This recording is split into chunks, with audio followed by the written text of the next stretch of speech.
Good evening. I'm Peg DuBoard, Vice President of the League of Women Voters, Lake Minnetonka, Plymouth area.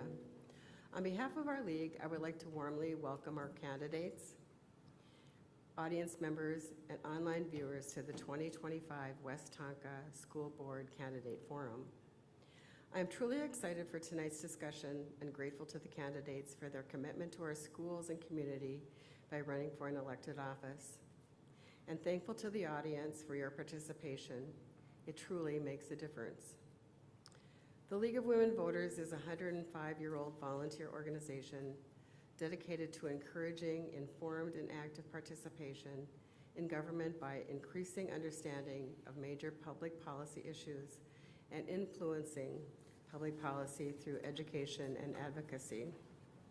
As a nonpartisan organization, the League does not support nor oppose any candidate or party. The views expressed tonight are those of the candidates alone. Our purpose in sponsoring this forum is to provide you with an opportunity to hear directly from the candidates about issues that matter to you, as questions tonight have been submitted by the public. To maintain a fair and respectful, nonpartisan environment, please do not display or distribute campaign buttons, signs, t-shirts, or literature in this room during the forum. We also would like you to silence all electronic devices at this time. And now I am pleased to introduce the moderator of tonight's forum, William Johnson, a member of the League of Women Voters, Lake Minnetonka, Plymouth area, and a resident of Plymouth. Thank you. Good evening. Tonight's forum is provided to give you an opportunity to learn about the candidates running for one of 3 open seats on the Westonka School Board. There's never enough time to cover all of the issues in a setting like this. If your questions were not addressed, feel free to contact the candidates directly. The League of Women Voters posts complete unedited recordings of its forums. Editing is authorized only for official media reporting. Only the full unedited recording may be used by other persons and organizations. The rules for this evening's forum are as follows. Candidates will be allowed an opening statement with a maximum of 1 minute to state their experience, platforms, and objectives. Question and answer period will follow the opening statement. The answers will be confined to 1 minute unless otherwise designated. Opening statements will be given in an alphabetical order, and then questions will be answered in a rotating order. A 15-minute warning sign will be held up for the candidates to see, and then a stop sign. And when you see that stop sign, please finish your thought or your sentence. The candidates will also be given time for a 2-minute closing statement. No references of a personal nature will be tolerated. A person's public record may be examined, but not their character. This forum is made available to encourage the voting public to focus on the issues and not on personalities. We ask that there be no demonstrations of support or opposition to the candidate or their positions, and the candidate be allowed their full time to get their points across. The public has been encouraged to submit questions online in advance. For those in the audience, if you have a question, write it on a 3x5 card and hand it in to one of our volunteers who will pick it up if you flag them. Audience questions will be taken for the first 30 minutes of the forum. After that, the timekeeper will alert me and we will take no further questions. Questions that are unclear, hostile, or of a personal nature will not be used. Those that fall into the same general category can be consolidated. The candidates running for one of 3 seats on the Westonka Independent District 277 School Board are Brian Carlson, Loren D. Davis, Lizz Kahnke, and Gary W. Wollner. Candidate Brian Carlson is unable to attend, but has asked that the moderator read his opening statement. As stated in our candidate participation policy, we will proceed in alphabetical order with opening statements. Therefore, I'll begin by reading the opening statement of Brian Carlson.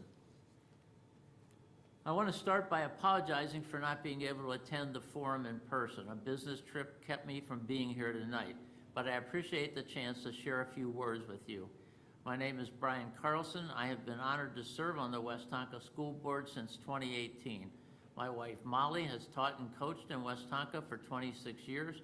We have 2 children in the district, a junior and an 8th grader at Westonka High School.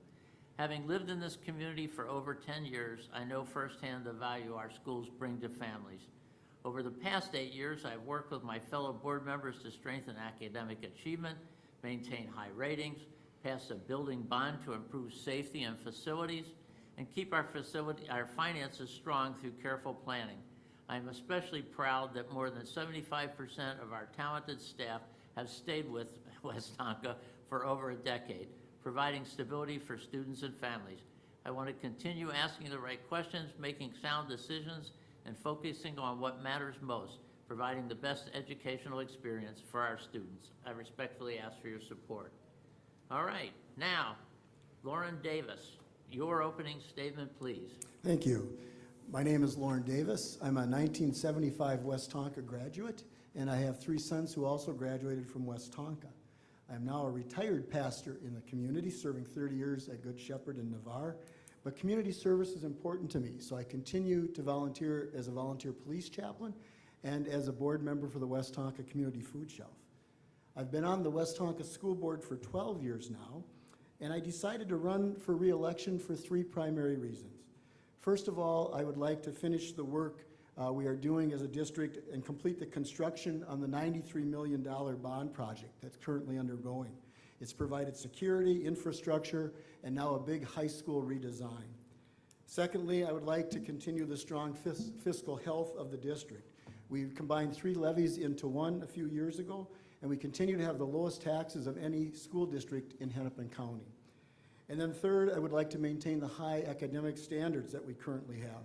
We just recently found out we are #1 in the state in reading and math scores. Thank you. Thank you. All right, next, Liz Kahnke. Good evening, everyone. My name is Liz Kahnke. My husband and I are residents of Minnetrista. And please excuse my nervousness. I've never run for public office before. There are 3 reasons why I am running for the Westonka School Board. 1, I feel like I'm the right person at the right time. I am a reading specialist, and the Westonka School District is required to implement the READ Act. I am highly trained in the science of reading, and I have been teaching children to read for 6 years.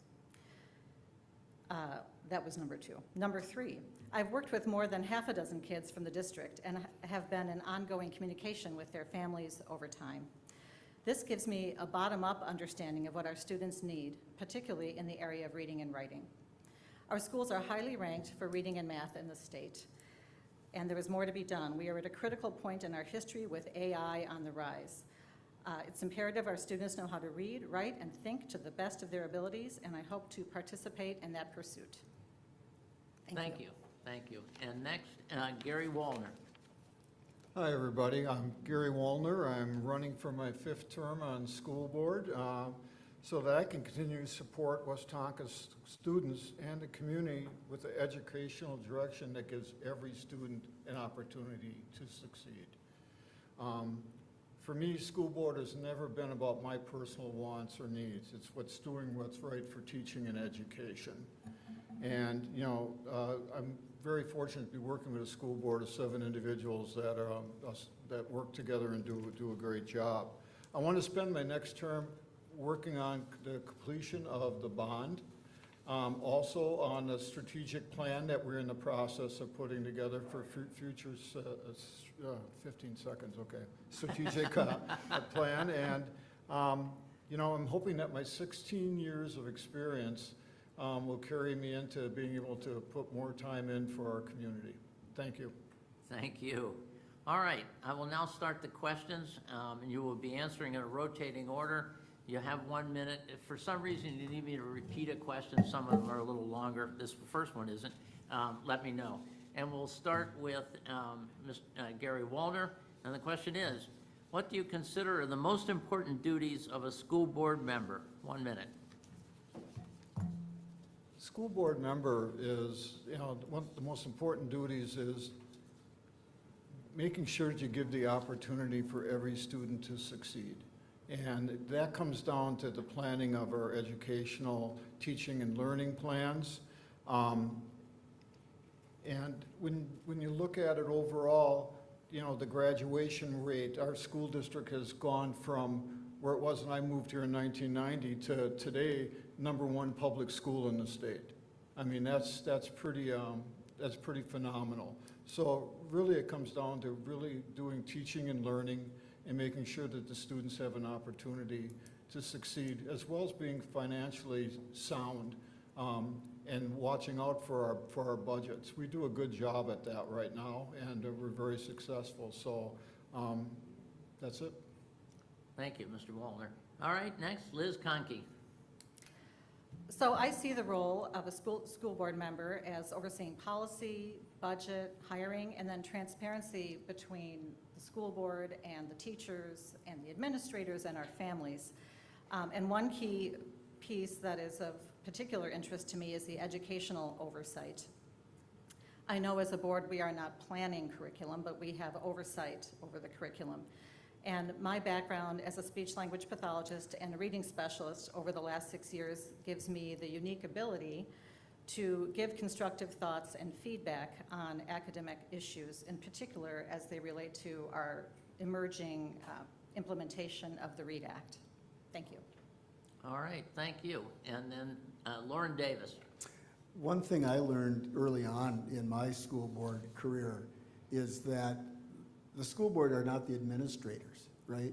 You let the administration administrate, you let the teachers teach, you let the aides assist, and as a school board, you oversee that, you help guide and shape that, you listen a lot to their ideas and to what's coming down from the state that's being mandated, and then you support.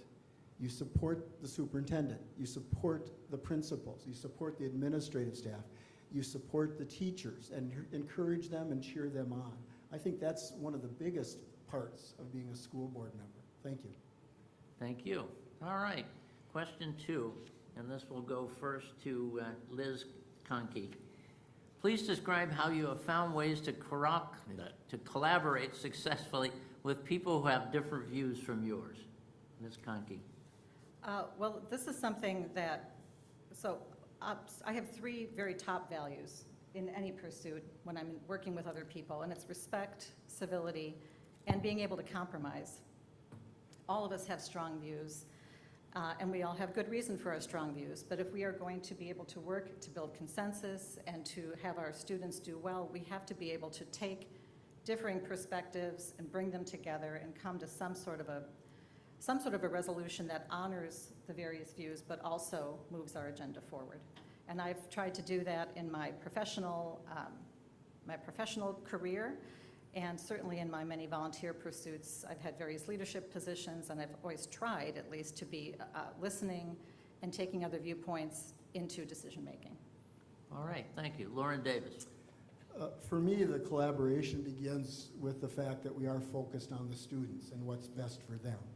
So when I look at the other board members, I know that we are all trying to do what's best for the students.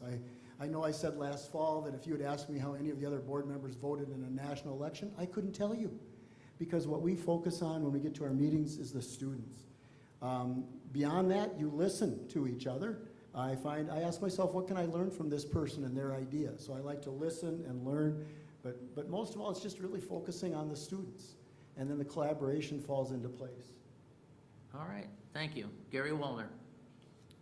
Well, over 16 years, I've had a lot of people with different viewpoints, and they bring those things to you. And what I find is important, you got to be respectful to those people, listen to them, and some of the other ideas that they come up with can be really fantastic for our district. I take a lot of those questions and I talk to the principals, I talk to the superintendent, ask them what they think about it, and I make sure that I'm transparent enough to get back to the people and tell them this is what we're looking at and what we think about their idea. There's been a lot of great ideas that have led to success stories at our schools. So I think you have to be a very good listener. Thank you. Thank you. All right, question number 3. If elected, what will be your top priorities and why? This question first goes to Mr. Wollner. Well, there again, the top priorities are going to be number 1, working on getting this bond finished, and we're about halfway through it, and by fall of next year we should have everything in place, and that's been a project. I don't think I've put in more hours than I've ever put in this last couple years. Besides that, we're working on our strategic plan, and we've been working on that for over a year, which is a long-term plan for the school and coming up with ideas for finances, educational, increasing vocational classes, all those type of things. And the other thing is, what we try to do is work with the administration to make sure that they have all the tools that they need to move forward, because it tends to be overwhelming a lot of times. Sorry, okay. All right, thank you. All right, next, Liz Kahnke. Do you mind repeating the question for me? Oh, sure. If elected, what will be your top priorities and why? Okay. So when I was making the decision to run for school board, this is kind of how I thought about it, sort of a three-pronged set of priorities that I came up with. First is we need to be constantly assessing how we're doing what we're doing. And I think from meeting with the superintendent and the assistant superintendent, I get the sense that this is really the way things are going. There's lots of methods and procedures put into place to make sure we're tracking with how students are doing. So assessing how we're doing with our students, and then also in particular reassessing the role of technology in the classroom and the use of digital devices. Communicating with parents, teachers, and administrators about best practices, and teaching, continuing to implement the READ Act with rigor. Those are my priorities. Thank you. Loren Davis. As I said in my opening statement, I believe that our district right now is in a very healthy place. And so I see one of my priorities is working with the board and the administration and staff to continue the high quality of excellence we have here. We've just been rated the top public school in the state by an organization called School Digger. I want to make sure that we continue with those academic successes that our students are having. I want to make sure that we continue with our fiscal health. We are very healthy right now, but that can change quickly in school districts. So we work hard at that. And then I also want to, as Gary said, all of us on the board have been working hard on the redesign project. There's been new security measures at Hilltop and Grandview this year, new infrastructure, and now the major redesign of the high school. That's going to take about 2 more years to complete. Okay, thank you. Question number 4, and first we'll go to Mr. Davis. With the recent school shooting in Minneapolis, school safety is again a major concern. What actions would you support to increase safety in our schools beyond the safety and security projects currently underway? Loren Davis. Okay, currently underway, we just added recently more security at Hilltop and Shirley Hills, which includes shutdown zones. So if there would be anybody threatening the school from the office now, they can shut down other parts of the school, lock down them basically. And those will also be instituted at Grandview and the high school as well. We have officers. We have one officer with Minnetrista that services the high school and Hilltop, one with the Orono Police that services Shirley Hills and Grandview. I think we just continue to look at other ways. I don't have any specific answers tonight, but we continue to look at other ways to make our schools more safe, recognizing that at any time or any day something could happen. And so we just take that very, very seriously and do everything we can to protect our children. Thank you. Thank you. Gary Wollner. Well, Loren pretty much covered it. I mean, we've gone ahead and done a lot of work with zone protection in our schools, with lockdowns. We have our officers at the schools. You know, I'm really happy with what we did at the middle school, doing that, because that was not a safe environment, coming in those doors and having to walk all the way around to the offices. Now with the offices and everything, there will be a much safer environment, and you have your officer right there also. You know, it's sad that you have to think about this every day, what's going on, and if somebody wants to get into your school, it's tough to stop them. I mean, right now we're doing everything we can to have everything in place to do it. And we hope that we've been transparent enough that the parents understand that we're doing everything possible that we can.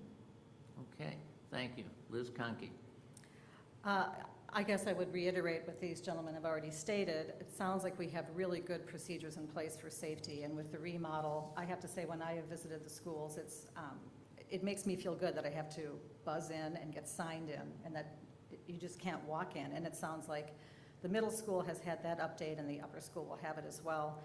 I think it's great that we have the school resource officers there. I think it's also good for kids to see police officers doing something good and helping them and being a force for good in their environment. And then the trick to me is keeping the students and teachers safe from the outside world, but trying to foster a sense of ease and safety and comfort in the school. And that's the balance that we have to strike. All right, thank you. All right, question number 5. Westonka is using a multiple tiers of systematic support program with plans to integrate student data using the tool EduClimber to provide students with academic, behavioral, and mental health support. Do you support these tools, and why or why not? First, it goes to Liz Kahnke. I absolutely support them. I think the most important thing we can do is to be on top of our students' progress in real time. I know like standardized testing happens in the winter or spring, I believe, but being able to use the FastBridge and ongoing probes, and I believe we now have professional, I'm not sure what it's called, but that's like the teachers get together, professional learning support groups. And then with EduClimber being a database where teachers and administrators can compile, whether it's attendance or grades or behavior, it's all in one place, and this allows us to respond in real time. Students don't have time to lose. They're entering a fast-paced world, and we need to be able to meet their needs in a timely way, and these assessments help us do that. All right, thank you. Loren Davis. So as Liz said, I absolutely agree. I've been supporting this since we started it. We've been working with the University of Minnesota on developing this system of support, which includes academic, mental health, emotional support for all of the students. For those who aren't familiar with it, it looks at the students, and most students would fall into the first tier where the daily regimens of school meet their needs emotionally, academically, but then as you go up, there's a smaller group that needs some additional help. You make sure that they are getting the additional help, and then after that, it goes up even to a third group that are maybe 5% that need extra help, and then you bring in the extra resources that you need for those individual students. So it's a very much, we work with an individualized learning plans in our school district. So there's a learning plan for each student based on their needs academically, emotionally, and mentally. Thank you. Thank you. Gary Wollner. Yeah, I support it 100%. From the first day they started talking about this, I looked at it as such a positive thing where you can work with individual students, identify their needs, and the program. And what's really exciting is how the teachers got involved with this as well, and really bought into what we are doing. I think this gives every student a much better chance to succeed, and you can identify problem areas and help them. So everything else has been said, but it's a great program. Thank you. Thank you. All right, question number 6. Westonka Schools describes the districts as one where, quote, every student is seen, supported, and inspired to reach their full potential. What are your recommendations for building an inclusive culture at Westonka Schools so that every student feels welcome and valued and receives equitable educational opportunity? Gary Wollner. Well, I think this is something that's going on at our schools now. I mean, we have vested interest by our teachers and staff and administration that we want to make sure that every student is successful. You know, it starts at the beginning. If there are problems, you identify them and help the student work through them. And this whole support system isn't just on the educational side. It's the emotional side too, and the mental stability side for the students. You want them to be comfortable. You want them to come to school and feel comfortable. You don't want people to feel like an outcast. And I think what we're doing at the schools right now, we really look at the individual students and their needs. Thank you. Thank you. Liz Kahnke. Thank you. I'm hoping that as a school, we can show that we respect all students and that all students belong. And obviously, they're going to have students that are lower performing, higher performing, lots of kids in the middle, but that we have high expectations in a good way for them so that they all feel like I have some value, I have something I can provide. I have a path forward to a productive academic life and a life beyond that. And I think one of the things that is helpful in our fractured world right now is how can we find ways in our student body to emphasize the commonalities, the things that bring us together, that we have in common, that we share culturally, that we share as a community, and de-emphasize the differences and make people feel like they're part of something in the Westonka school system. Thank you. Could you read the question one more time? Sure. There was a word in there that I missed. I want to make It sure. says, Westonka Schools describes the district as one where every student is seen, supported, and inspired to reach their full potential. What are your recommendations for building an inclusive culture at Westonka Schools so that every student feels welcome and valued and receives equitable educational opportunity? Thank you. We have a slogan in our schools, many of you may know it, it's big school opportunities, small school advantages.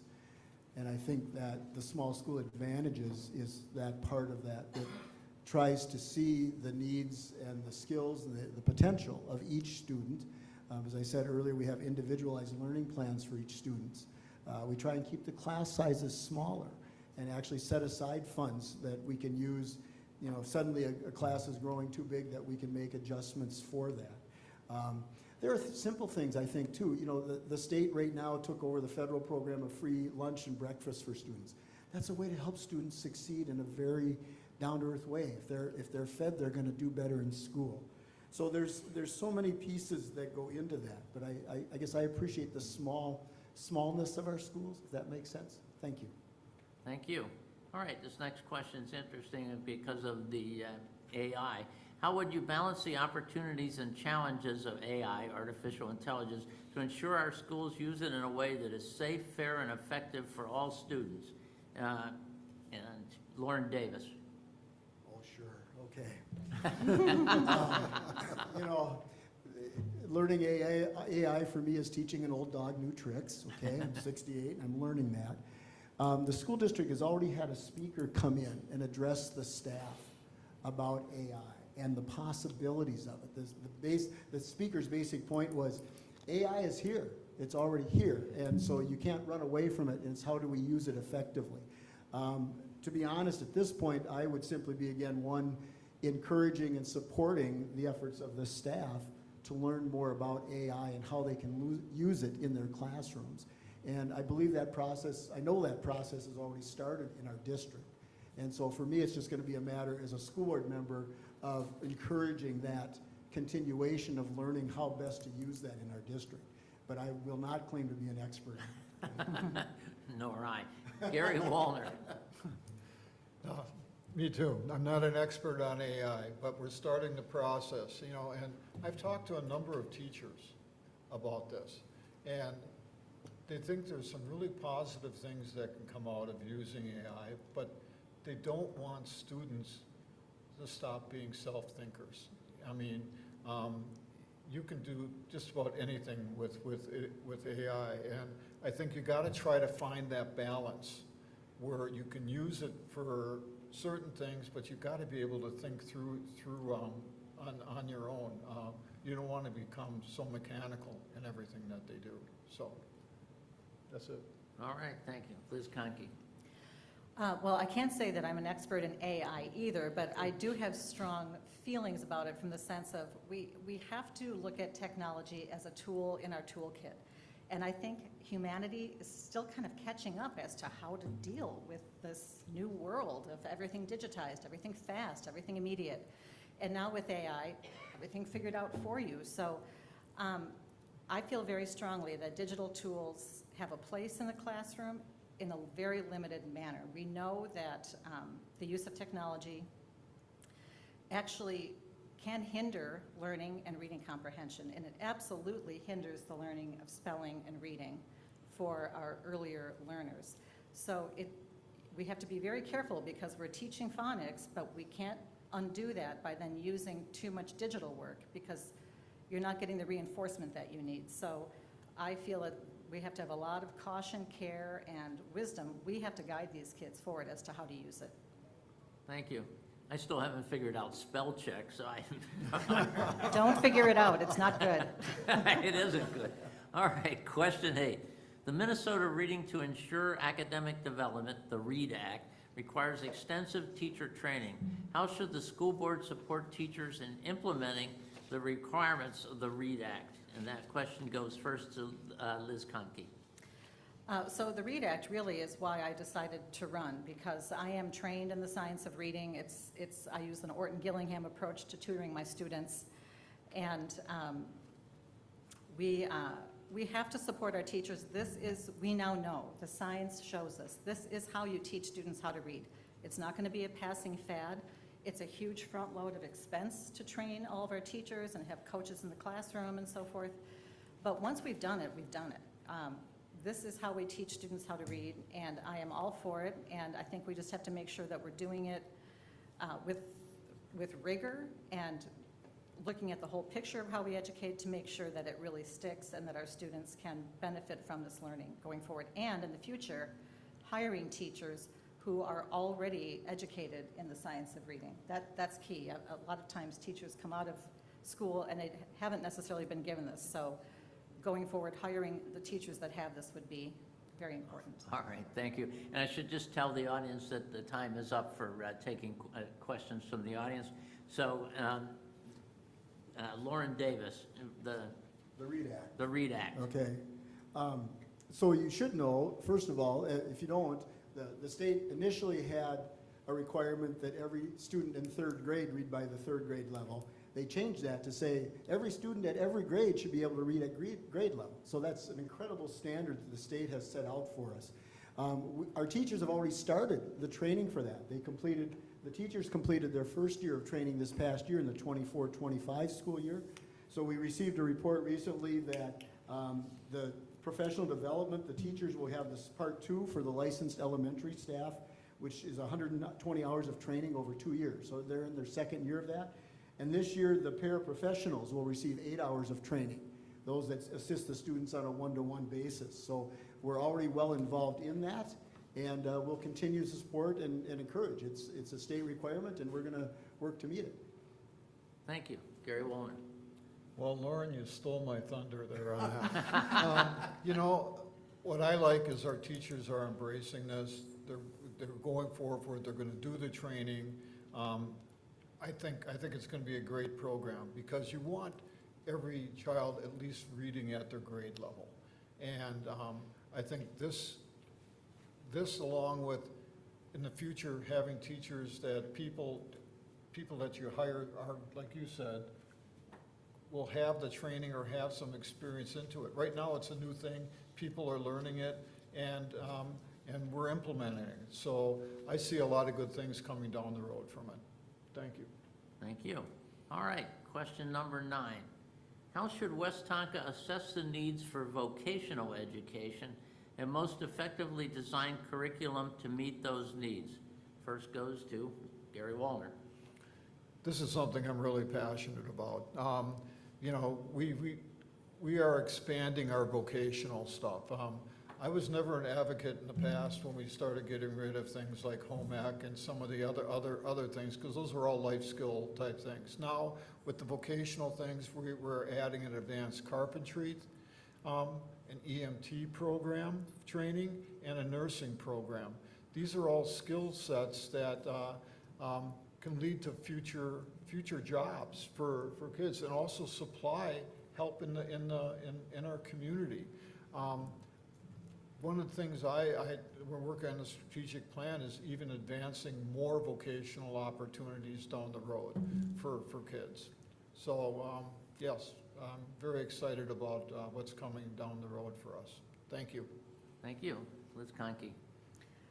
I think it's just fabulous that with our new building project that we have expanded our career and tech opportunities. If we really mean that we want to support all of our students, then they all have to feel like there's a path forward for them, and that being able to go into maybe a non-college path is honorable and can be a great career, and we're showing them that by offering that. So I think encouraging a climate where all sorts of abilities are celebrated and acknowledged, and being, in communication with students, like what interests you, what do you think you want to study when you get to high school? And the nice thing, because it's a small school, in a smaller communities, that we have the opportunity to form partnerships with our community, so that if we have an EMT program, perhaps they can be an intern at Ridgeview, or they can be an intern at Crown College, or they can help out at Lake Minnetonka Shores. So I think it's a really great step forward for us. Thank you. Loren Davis. Yeah, you nailed it there, Liz, because, so when we were looking at this redesign of the high school that we're currently doing, we went out to other schools and looked at the tech programs that they had. And so we did assess the needs and looked at what we thought would be needed and what would be attractive to students.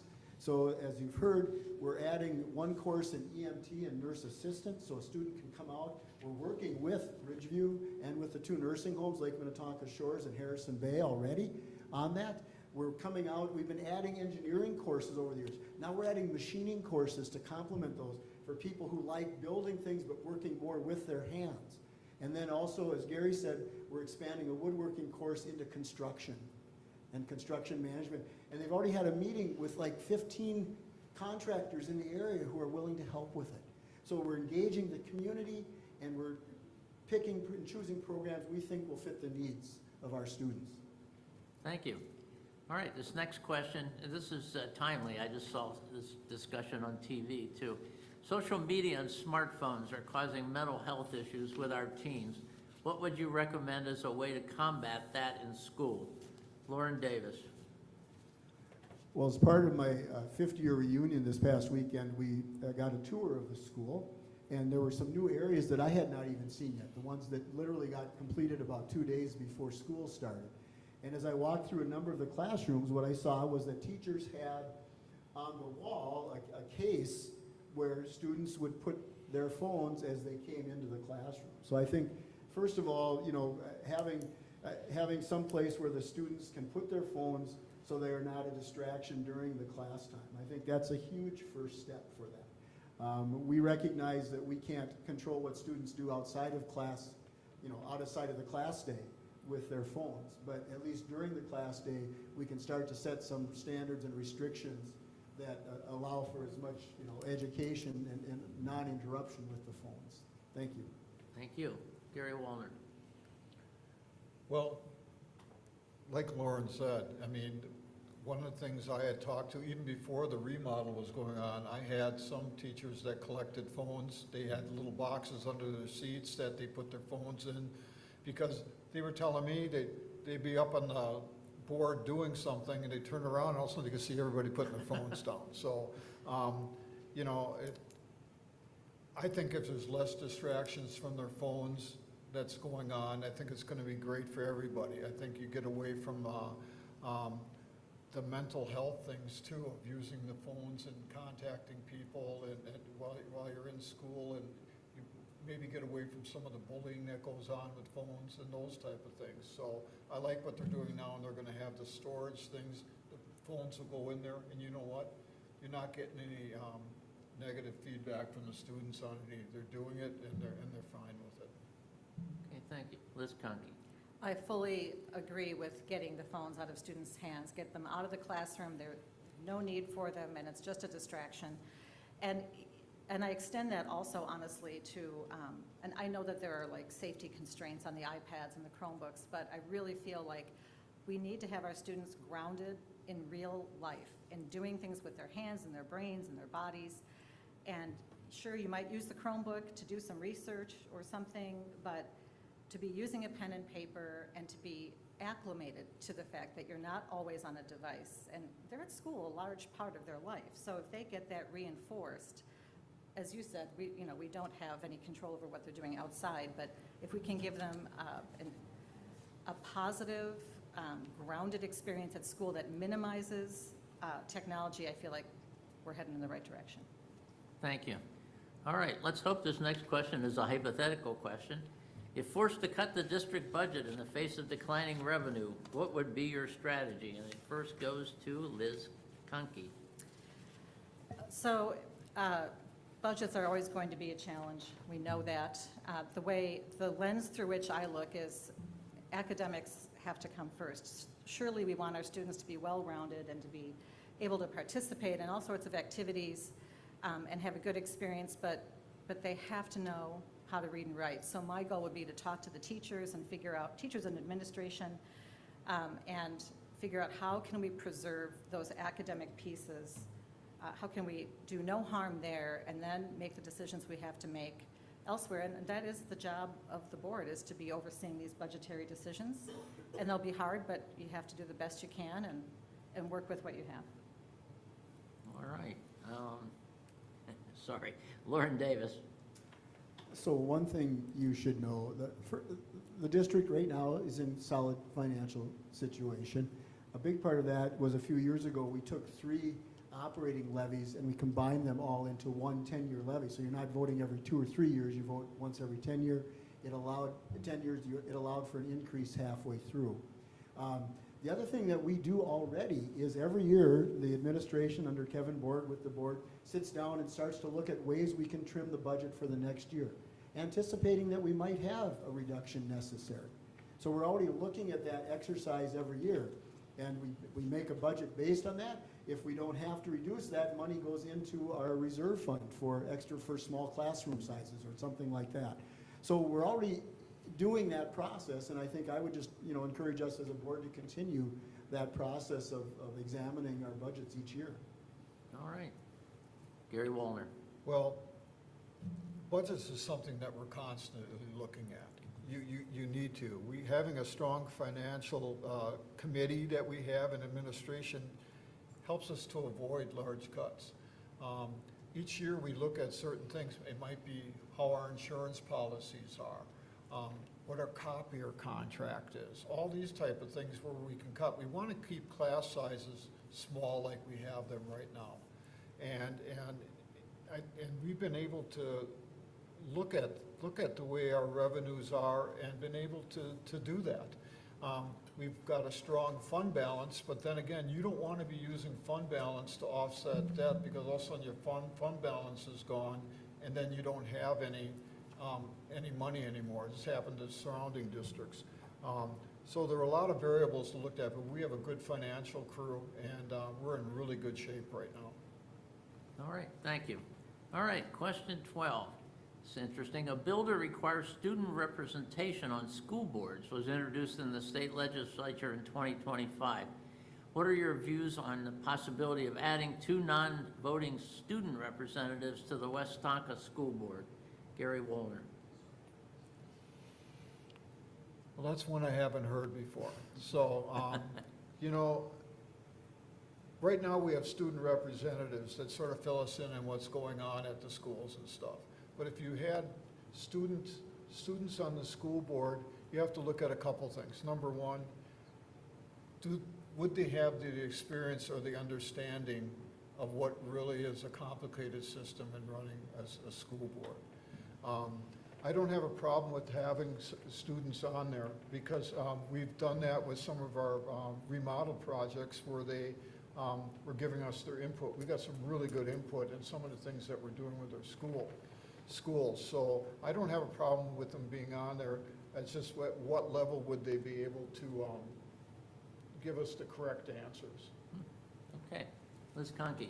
I actually think it would be a good idea. I think how it's put in place would make a difference. Like, how would those students get chosen?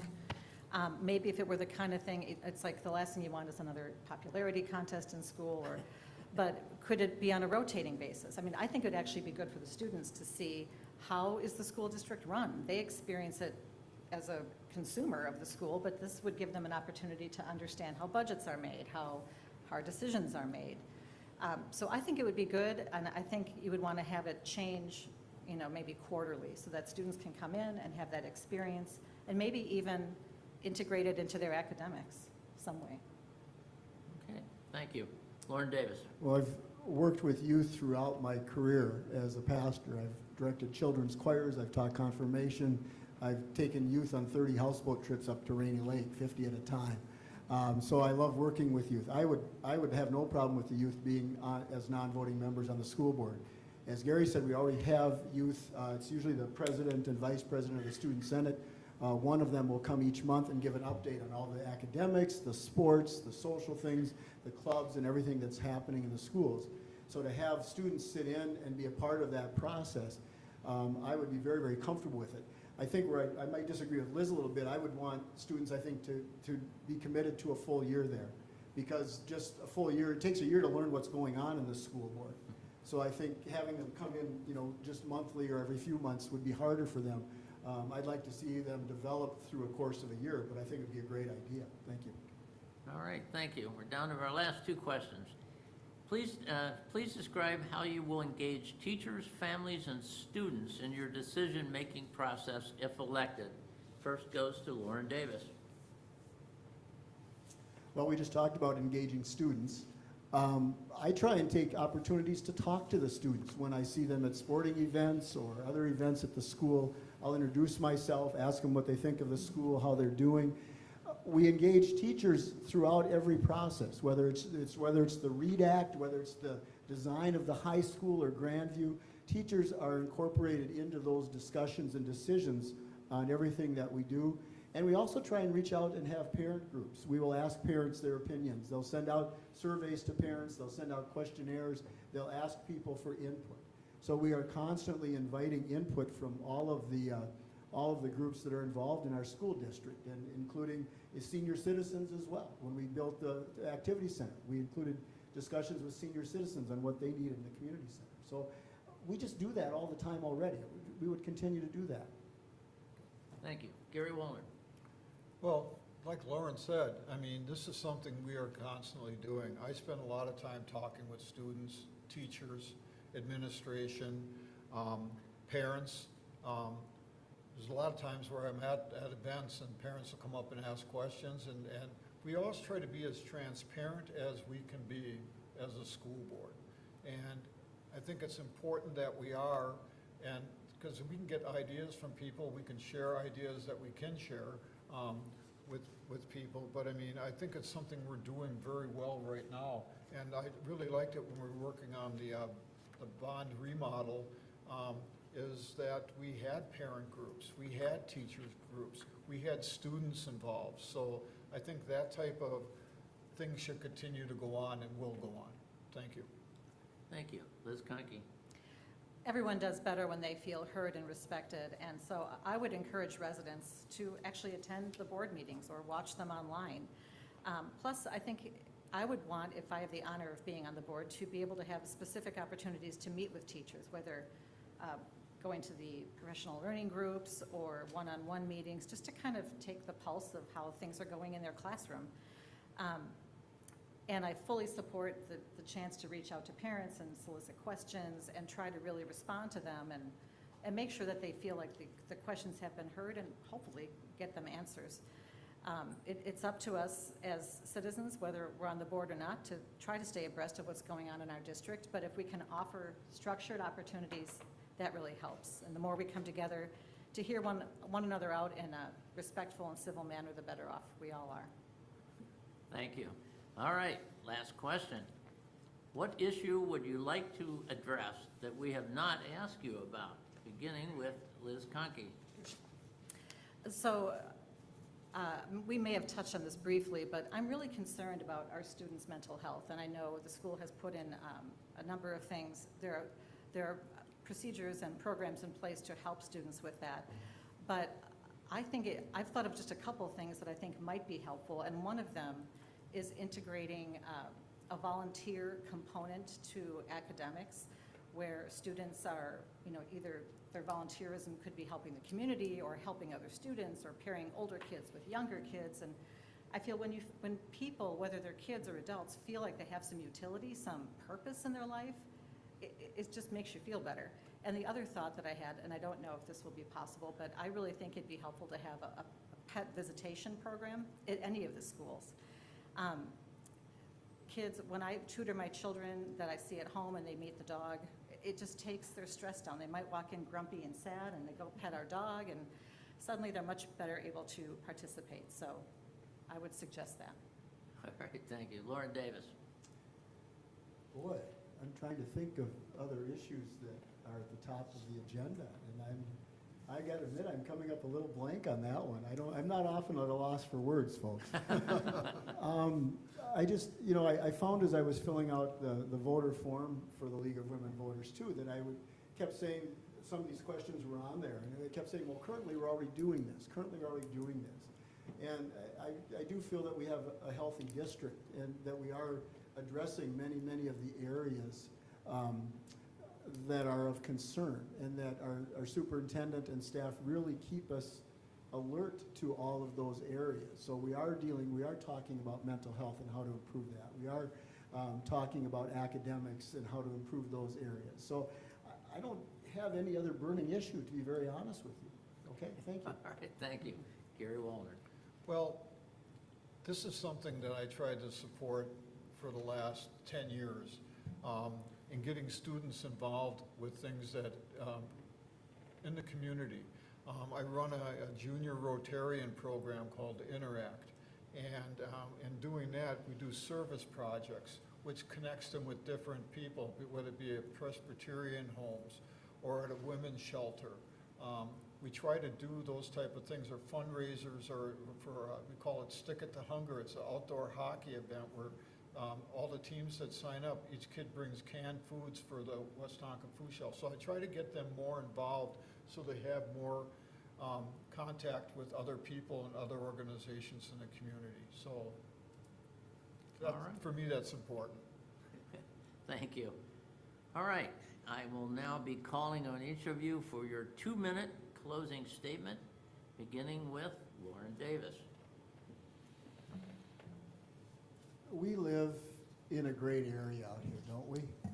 With a wonderful lake that we get to enjoy. And I believe we also live in a great school district. It is one of the top school districts in the state. At the same time, it's a very competitive area because those other districts around the lake, Minnetonka and Wayzata and Orono, are also top districts. And typically all 4 of us are in the top 10 or 12 in many categories in the state. So it is important that we keep striving for excellence in our district. I am very proud of the work we have accomplished in my 12 years on the school board, the consolidation of the levy referendums, the building of the WAC, the Westonka Activity Center, and the PAC, the Performing Arts Center, the consistently high student test scores that we saw again this year.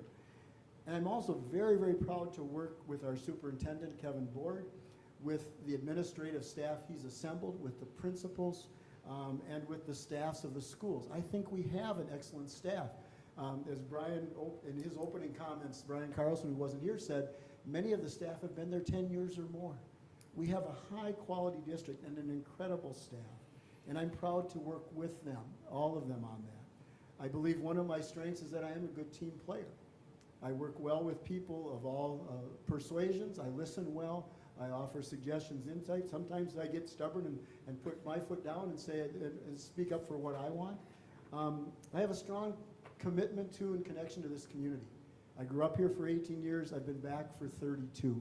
My mom was a Tonka Toys employee, and now I got to be a pastor here for 30 years. I love this community and this school district, and I just say that I would be excited to continue to serve if you elect me, and I will promise to continue to give you my best effort. Thank you.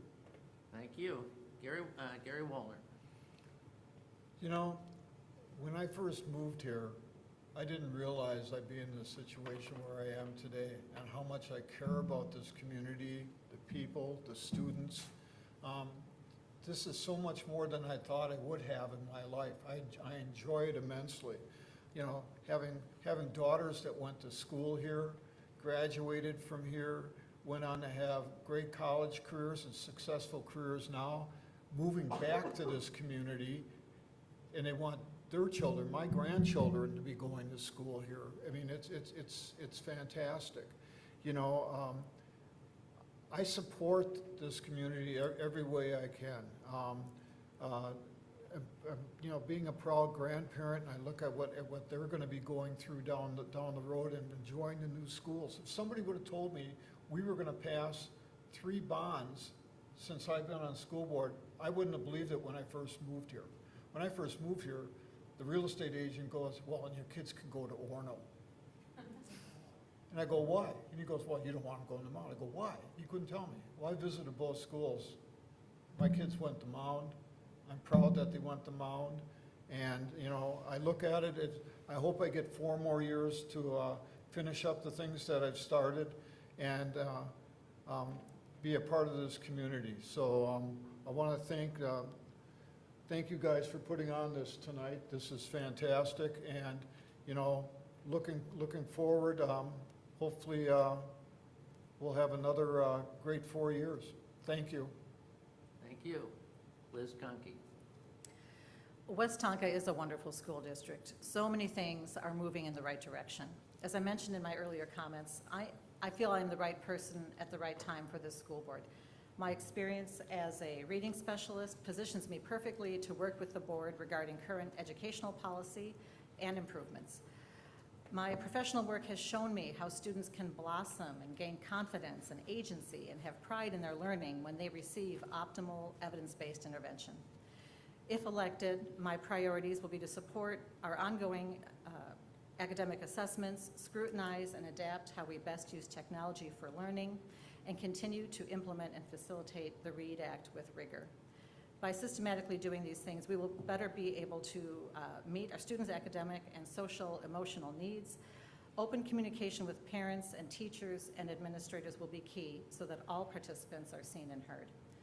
Building consensus and making difficult decisions are part of this job. We face an unknown future on a variety of fronts these days, from future budget challenges to societal challenges to advancing technology changes. Artificial intelligence will continue to creep into our lives, and we must prepare our students to meet this challenge and navigate this new future. I hope to lend my skills, experience, and high motivation to the project of helping launch well-adjusted and well-educated students from the Westonka School District, and I humbly ask for your vote. Thank you. Thank you. Thank you all.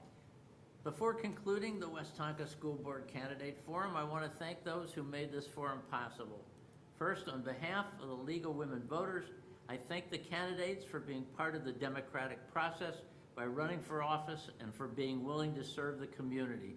Audience, please join me in thanking the candidates with your applause.